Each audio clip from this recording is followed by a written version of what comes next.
ရိုးရပုံစံအင်ဂျီလေးမှာတက်ပေးမယ်အလားဟမိတ်လေးဒါကမြက်ကတစ်ချောင်းထိုးပေါ့နော်ချီထိုးလေးနဲ့လုပ်ပြီးဖြစ်ပါတယ်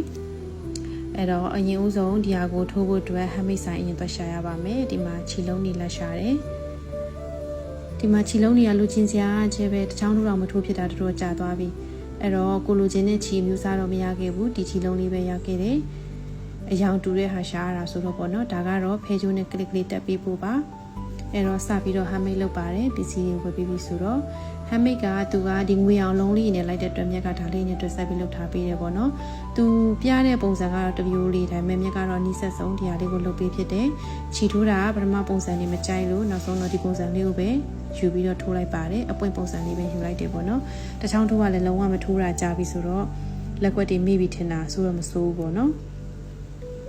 အဲ့တော့နောက်ဆုံးတော့ထိုးပြီးသွားဒီလိုပုံစံလေးပါကဲဒါလေးကကျိုးလေးကိုနောက်ဆုံးဒါဖုတ်မိချလိုက်မယ်ပေါ့နော်ကြည့်ပြီးသွားပြီဆိုတဲ့ခါကျရင်တော့ကျိုးလေးကအီဒီမှာတွတ်တက်ဖို့အဆင်သင့်လေးဖြစ်သွားပါပြီအဲ့တော့ဖြုတ်လိုက်တက်လိုက်ဖြုတ်လိုက်တက်လိုက်နဲ့နောက်ဆုံးတော့ဒီမှာဟမိတ်ကျိုးလာလေးတွေရလာပါပြီအပြင်မှာပို့ပြီးတော့ချစ်စရာကောင်းပါတယ်တခါတလေဒီလက်နဲ့ထိုးတဲ့ဟမိတ်လေးရလည်းအရင်လာတယ်ပေါ့နော်အဲ့တော့တစ်ချောင်းထိုးနှစ်ချောင်းထိုးလေးလေးလာထားပါလို့ဒီလိုလေးထွတ်တက်အောင်လို့အရင်လာတော့ပါချစ်စရာကောင်းတော့နော်ဆုံးဒီချီပီရဲ့အတွက်ကျေးဇူးတင်ပါတယ်ရှင်